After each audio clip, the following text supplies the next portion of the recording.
이번 시간은 01 대인관계 능력, 02 팀워크 능력에 대해서 배워보도록 하겠습니다. 단원의 제목이 대인관계 능력이 되는데, 대인관계 능력이라 할 때에는 영리를 추구하거나 혹은 비영리를 추구하든지 사람과의 관계라는 것이 있게 되고, 이러한 사람과의 관계가 조직 내에서 이루어지고, 이러한 조직 내 생활을 하면서 접촉하는 사람들과 원만하게 지낼 수 있도록 하는 능력을 갖추는 데 이 단원의 목적이 있습니다. 01 대인관계 능력의 동그라미 1번 보시면, 직장 생활에서 협조적인 관계를 유지하고 조직 구성원들에게 도움을 줄 수 있으며 조직 내부 및 외부의 갈등을 원만히 해결하고 고객 요구를 충족시켜 줄 수 있는 능력이다 라고 되어 있는데, 결국에는 대인 간의 관계를 어떻게 원활하게 맺을 수 있겠는가, 또 그에 관련된 업무를 수행할 수 있겠는가를 갖출 수 있는 능력이다 라는 것을 알 수 있겠지요. 또한 직장 생활, 조직 내 생활에서 가장 어려운 것은 자신의 생각과 다른 그런 업무를 수행할 때, 또 내가 선호하는 대상과의 업무를 함께 또 수행하는 경우도 있지만 그렇지 않은 경우도 있겠지요. 신입사원분들 같은 경우에는 처음 회사 내에 입사를 한 이후에 어떤 누군가가 오래 근무를 하다 보면 대리분들이 이제 모여서 이야기를 할 수도 있듯이 모여서 이야기를 하다 보면 잘 몰라요.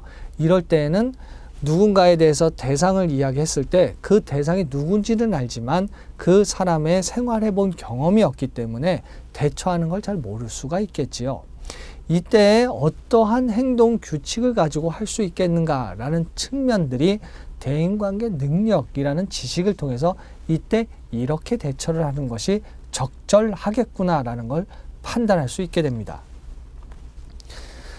동그라미 2번 보시면, 인간관계를 형성할 때 가장 중요한 요소는 무엇을 말하느냐 또는 어떻게 행동하느냐보다 사람됨이라고 볼 수 있습니다. 사람됨이라는 것은 진솔한 모습이고 성실한 모습이고 신뢰를 줄 수 있는 행동들이 따라올 수 있다면 사람됨이라는 것의 기본적인 요소들이라고 볼 수 있는 거예요.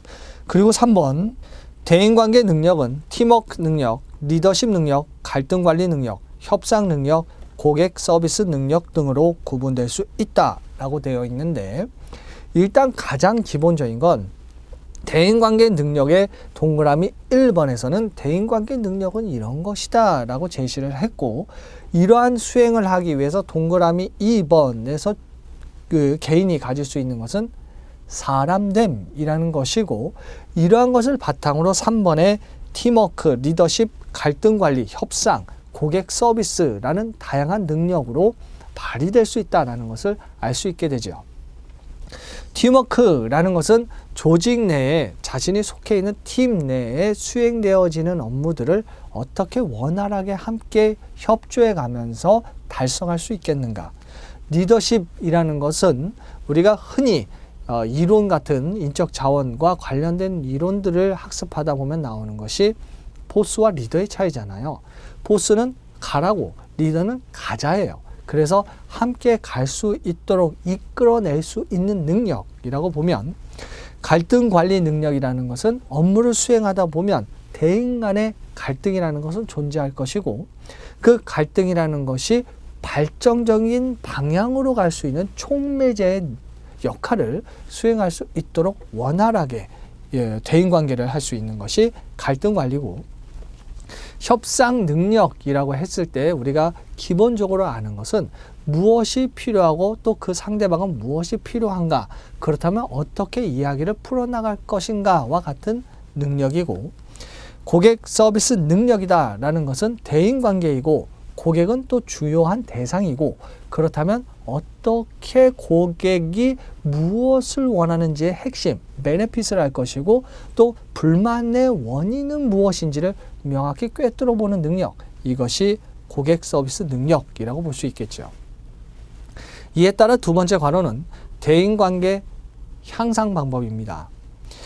가장 기본적인 사람됨이라는 것을 바탕으로 수행될 수 있는 다양한 능력이 되기 위해서는 동그라미 1번 상대방에 대한 이해와 양보라는 것이 필요할 때가 있지요.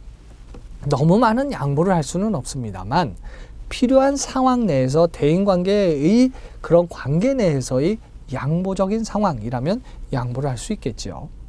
또한 이해라는 것이 영어로는 understand잖아요. 아래에 서 있는 상황이란 말이에요. 그래서 상대방에 대한 이해라는 건 내가 가지고 있는 관점에서의 이해라는 것이 아니라 상대방의 입장에서 내가 그 입장에서 이해를 하겠다라는 것이죠. 이를 통해 양보라는 것도 이루어질 수 있게 되는 겁니다. 두 번째 동그라미는 사소한 일에 대한 관심입니다. 무슨 사소한 일까지라고 할 수는 있겠습니다만 가끔 조직 내에서 휴식 시간에 서로 모여서 다른 이야기들을 할 수가 있겠지요. 다른 이야기라는 것은 뭐 어제 무엇을 보았니? 라는 것처럼 사소한 일들이고 어제 누가 뭐 점심 때 미팅했어? 라고 했을 때 아, 그 부서의 누구? 라는 것을 알 수 있다면 사소한 일이라는 것 자체가 다른 큰 일을 하기 위한 하나의 첫 번째 계단이 될 수 있다라는 거죠. 이 대인관계를 향상시킬 수 있다라는 겁니다. 또한 나의 조직 체계 내에서 팀장이 관심이 있는 분야가 뭐 드라마다라고 하면 내가 드라마를 좋아하지 않더라도 기사를 보면서 기본적인 지식을 알면 어떤 드라마 하면 아 그거 무슨 재밌게 보셨어요? 라고 이야기를 풀어나갈 수가 있죠. 그 풀어나간다는 건 우리가 무언가 업무를 수행할 때 긴장이라는 것을 완화시켜주고 그 완화된 상태 내에서 시야를 넓게 해서 보다 더 큰 협상력을 가질 수 있거든요. 세 번째 동그라미는 약속의 이행입니다. 약속을 한다는 것은 책임을 진다는 것이고 그 책임을 반드시 이행함으로써 신뢰라는 것이 갖춰지게 되죠. 3시에 보기로 했다면 3시 이전에 도착을 해서 기다린다든지 3시에 정확하게 보이면 아, 약속을 반드시 지키는 신뢰할 만한 사람이라고 볼 수 있게 되니까요. 동그라미 4번은 칭찬하고 감사하는 마음입니다. 감사라는 것이 항상 업무에 대한 것뿐만 아니라 앞에 사소한 일에 대한 상대방의 관심을 받게 된다면 그에 따라서 감사의 표현을 하면 되는 거예요. 감사합니다, 감사합니다. 굳이 계속 연속해서 표현할 필요는 없죠. 또한 칭찬이라는 것은 우리가 속담에도 고래를 춤추게 한다라는 것이 있지만 과도한 칭찬을 해서는 또 안 되죠. 적소에 적절한 칭찬이라는 것이 또 필요할 수 있게 됩니다. 그 다음 5번째 동그라미는 언행일치예요. 즉 내가 말을 하지만 누군가가 대신해 줬으면 이라는 것이 아니라 내가 말하는 것은 또 때에 따라서는 책임을 질 수 있는 행동으로까지 가겠다라는 일치가 필요한 것이죠. 그 다음 6번째 동그라미는 진지한 사과입니다. 사과하는 것은 내 자존심이 허락하지 않아 라는 것이 아니라 사과라는 것은 인정하는 것이고 보다 더 나은 발전이라는 측면이 있기 때문에 대인관계 향상할 수 있겠지요. 우리가 알고 있는 방법이지만 현실에서 여러 가지 상황 내에서 이러한 향상할 수 있는 방법을 활용을 하시게 된다면 보다 더 나은 대인관계 능력을 갖추실 수 있으실 겁니다. 그 다음에 이 단어는 팀워크 능력입니다. 대인관계 능력이라는 것의 기본적인 향상의 방법, 사람됨 이런 것들을 알았다면 첫 번째 괄호의 대인관계 능력의 세 번째 동그라미 팀워크 능력 얘기했잖아요. 그 팀워크 능력이란 동그라미 1번 팀워크란 팀 구성원이 공동의 목적을 달성하기 위하여 상호 관계성을 이루며 서로 협력하여 업무를 수행하는 것이라고 볼 수 있습니다. 여기서 나와 있는 것은 어떤 팀이든 구성원들이 있을 것이고 그 구성원들이 팀을 형성한 이유가 있을 것이고 그 이유가 공동의 목표고 공동의 목적이고 이를 달성하기 위해서 상호 관계성을 이루겠구나. 이것이 팀워크이구나 라는 걸 알 수 있겠죠. 2번 단순히 모이는 것을 중요시하는 것이 아니라 목표 달성의 의지를 가지고 성과를 내는 것이다.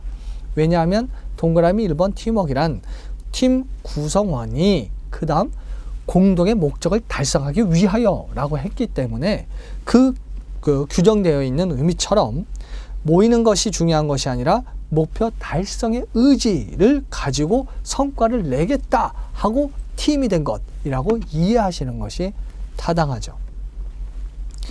동그라미 3번, 팀워크의 유형은 협력할 수 있는 것이고 통제될 수 있는 것이고 자율적이라는 세 가지의 기제로 구분할 수 있게 됩니다. 우리가 기제라고 하게 되면 일반적으로 메커니즘이라는 유사어로 쓸 수가 있게 되는데, 어떤 사람이 어떤 행동을 한다라고 했을 때 그 의미가 뭔가, 또 왜 그러한 행동을 했는가, 영향을 미치는 심리작용이나 원리 같은 것들을 기제라고 하기 때문에 팀워크라는 것이 협력, 통제, 자율이라는 그때그때의 유형에 따라서 운영이 될 수 있겠구나 라고 보시면 되고, 이를 구분한 것이고, 조직이나 팀의 목적, 추구하는 사업 분야에 따라 서로 다른 유형의 팀워크를 필요로 하겠지요. 군대다라고 하게 되면 군대라는 것이 물론 협력이라는 것도 중요하고 통제라는 것 또한 중요하겠죠. 그래서 상황에 따라 틀려질 수 있다라는 겁니다. 두 번째 괄호는 효과적인 팀의 특성입니다. 동그라미 1번, 명확하게 기술된 사명과 목표라고 되어 있는데 이건 당연해요. 왜냐하면 팀워크란 팀 구성원이 공동의 목적을 달성하기 위하여 라는 것이 전제가 됐기 때문에 명확하게 기술된 사명과 목표 중요하죠. 물론 이제 사명이라는 것이 미션이라는 영어 단어이고, 미션이라는 것은 존재의 이유라는 것을 포함하고 있으니까요. 따라서 사명과 목표가 명확하게 그 팀에 기술되어 있다라고 하면 행동도 구체적으로 될 수가 있게 되고, 협력의 범위라는 것이 명확하게 규정이 될 수 있죠. 모호하지 않게. 두 번째 동그라미는 창조적인 운영입니다. 왜 창조라는 단어를 썼느냐? 우리가 배우는 건 대인관계예요. 사람 서로 간에도 굉장히 다양한 성품들과 다양한 처해져 있는 상황도 다르고 문제도 달라요. 그렇다면 하나의 획일화되어져 있는 행동을 하게 된다면 당연히 서로 다른 문제들을 해결할 수 없게 되겠죠. 또한 대인들이 모여있는 조직도 다양하고 글로벌화 되어 있는 상황에서는 더 다양할 수밖에 없기 때문에 운영을 한다라고 했을 때에는 유연성이 있어야 되고, 그러한 부분들을 창조적이라고 표현할 수 있게 되겠죠. 또한 세 번째 동그라미는 결과에 초점을 맞추는 겁니다. 결과의 초점이라는 것은 팀워크라는 정의 자체가 그렇게 달성하기 위해 관계성, 서로 협력, 업무를 수행이라고 했고, 그리고 또한 팀워크의 동그라미 2번에 목표 달성을 하겠다라는 의지를 가지고 성과를 내는 것이라고 했잖아요. 따라서 결과의 초점, 즉 성과라는 것에 포커스를 맞추면 효과적인 팀이 될 수 있죠. 그 다음 네 번째 동그라미는 역할과 책임의 명료화라고 볼 수가 있게 되는데, 어느 조직이든 내가 직급을 부여받으면 그에 따라서 권한이 생기는 것이고, 권한이란 책임이 따라오는 거죠. 책임이 수반되는 거예요. 따라서 내가 무슨 역할을 한다, 다른 구성원이 무슨 역할을 한다라고 했을 땐 그 역할에 따라서 책임이라는 것이 분명해야 되겠죠. 즉 역할만 있고 책임이 없다면 역할 수행의 원동력을 이룰 수밖에 없으니까요. 믿을 수가 없는 상황이 생길 수도 있잖아요. 이에 따라서 명료화가 필요합니다. 또한 효과적인 팀이라는 것은 동그라미 5번 조직화가 이루어져야 되는데, 여기서 화는 조직이라는 것이 어떤 목적에 따라서 그렇게 이루어졌다라는 의미를 담고 있지요. 이에 따라서 총무팀이다 라고 하면 우리 조직의 총무팀이 어떤 업무를 하는데 각 구성원들이 어떤 업무를 하는 데 있어서의 총괄적 업무를 운영하기 위해 몇 명이 어떤 일을 어떤 직위로 구성이 된다라고 한다면 총무팀 조직화라고 할 수 있겠지요.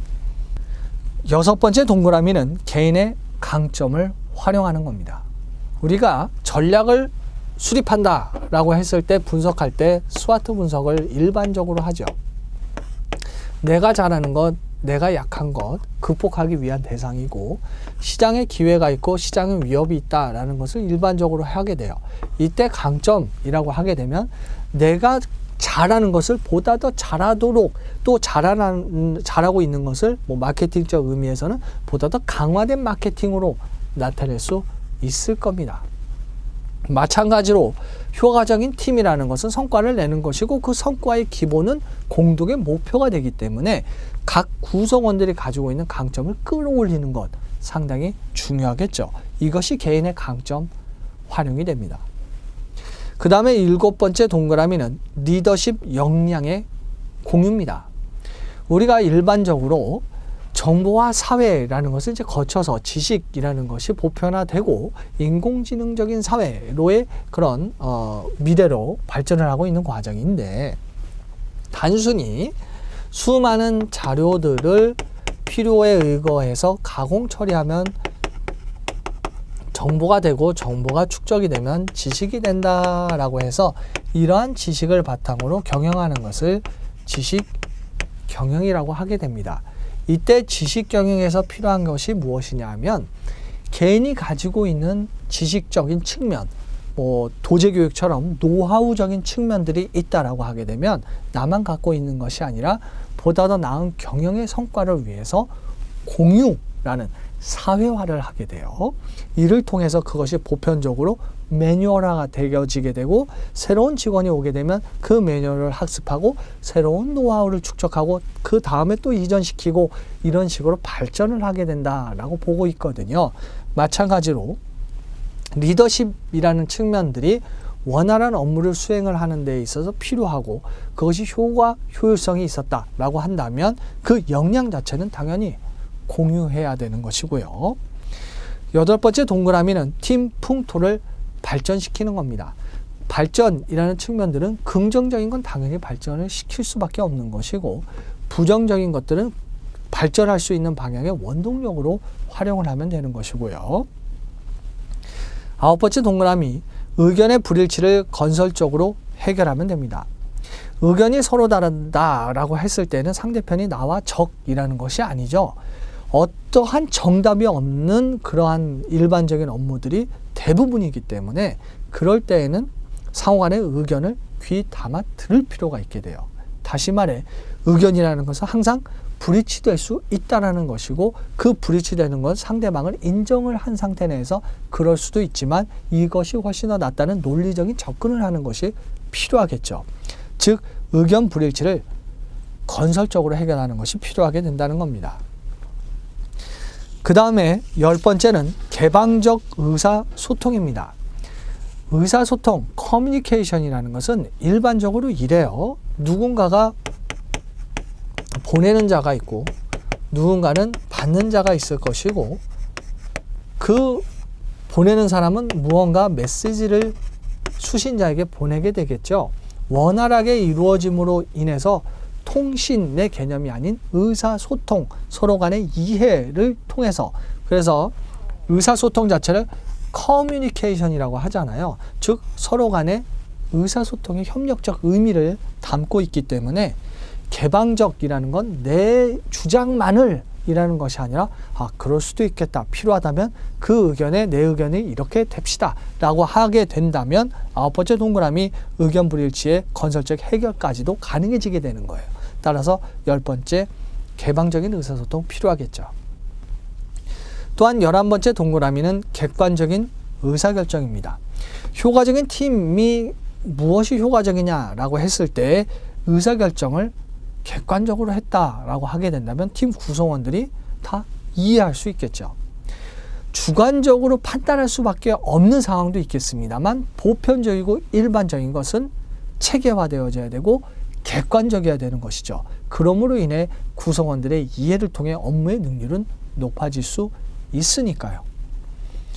그 다음 12번째 동그라미는 팀 자체의 효과성을 평가하는 겁니다.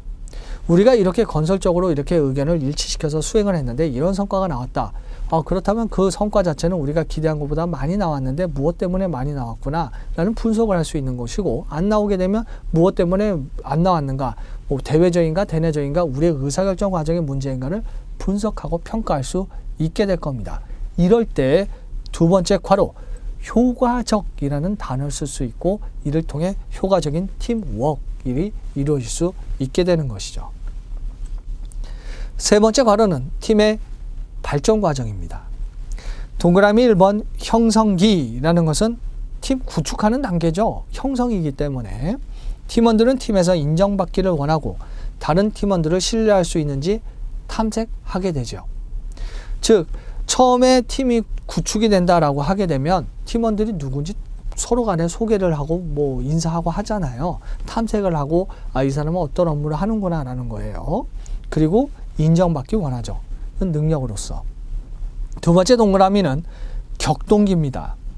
팀원 간의 과제를 수행하면서 마찰이 일어나고 리더십이나 구조, 권한, 권위에 대한 문제 전반에 걸쳐서 경쟁심과 적대감이 나타날 수 있습니다.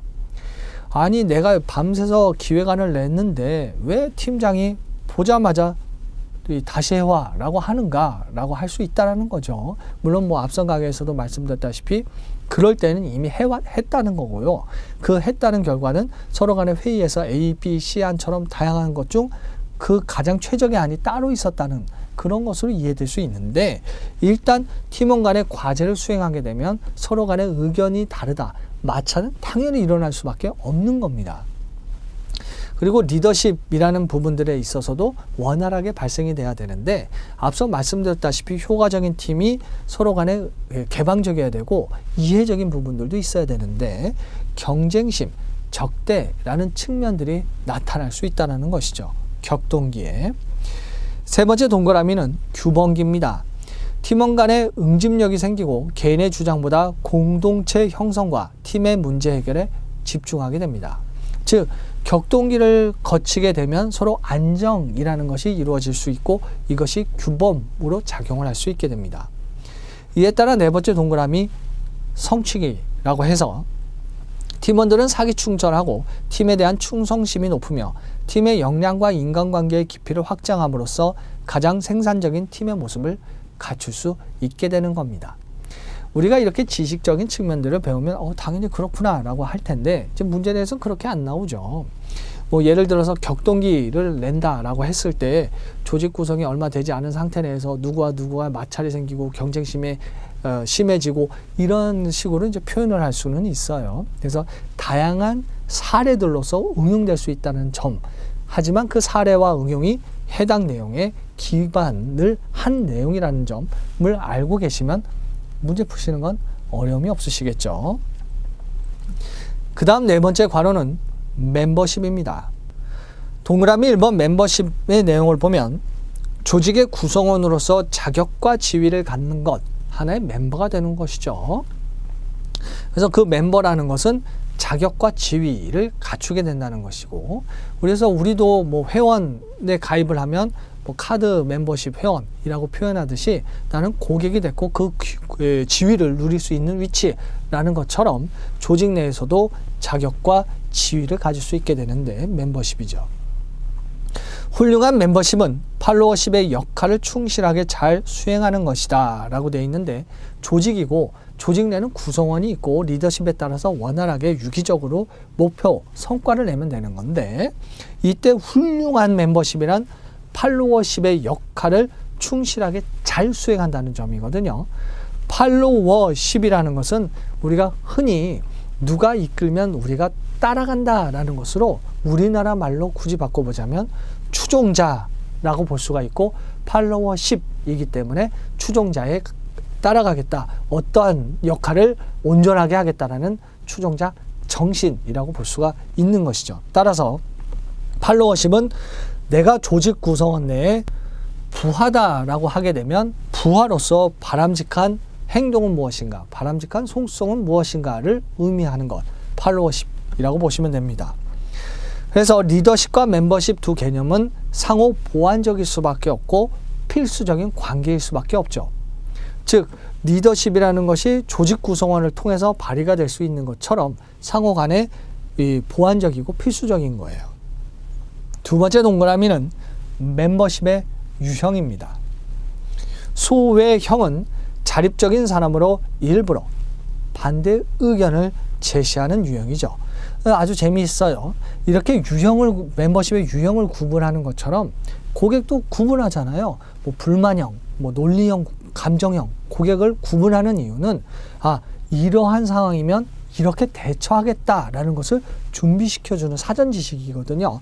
마찬가지로 추종하겠다, 추종자의 정신이다, 뭐 바람직한 부하로서 행동하겠다라고 했을 때 멤버십, 조직 구성원이 가질 수 있는 유형은 소외형, 자립적인 사람이라는 것이고, 동그라미 니은, 순응형, 팀 플레이를 하고 리더나 조직을 믿고 헌신할 때 순응한다 라고 표현할 수 있고요. 동그라미 디귿, 실무형이라고 해서 조직의 운영 방침에 민감하고 사건을 균형 잡힌 시각으로 볼 때 실무형이라고 보게 됩니다. 즉 실무에 맞춰져 있다는 거죠. 동그라미 리을, 수동형이라고 해서 판단 및 사고를 리더에게만 의존하기 때문에 수동이라고 표현하고, 지시가 있어야 당연히 행동하겠죠. 그래야 수동이니까요. 그 다음 동그라미 미음, 주도형이라고 해서 가장 이상적인 멤버십 유형인데, 바람직한 행동을 하겠다, 바람직한 그런 부하로서의 속성을 가지겠다, 이럴 때 주도적으로 그렇게 팔로워십을 갖겠다라고 하면 가장 이상적이죠. 물론 이러한 멤버십의 유형을 각각 개념적인 구분을 했지만, 우리가 뭐 친구들 사이에서는 좋은 친구고 가족에서는 좋은 가족이고, 뭐 조직 내에서는 좋은 조직 구성원이라고 해서 한 사람이지만 다양한 시각으로 볼 수 있듯이, 멤버십의 유형이 상황에 따라, 직급에 따라, 또 여러분들의 달라짐 정도에 따라서 소외형이 주도형이 될 수도 있는 거고, 주도했다가 어떤 상황 때문에 수동형이 될 수도 있겠습니다만, 이런 기본적인 사항을 알게 되면 이렇게 대처해야 되겠다라는 방향성을 가지시면 되는 겁니다. 이렇게 해서 관련 내용을 모두 배워보았습니다. 복습 부탁드리고요. 강의 수강하시느라 수고 많으셨습니다.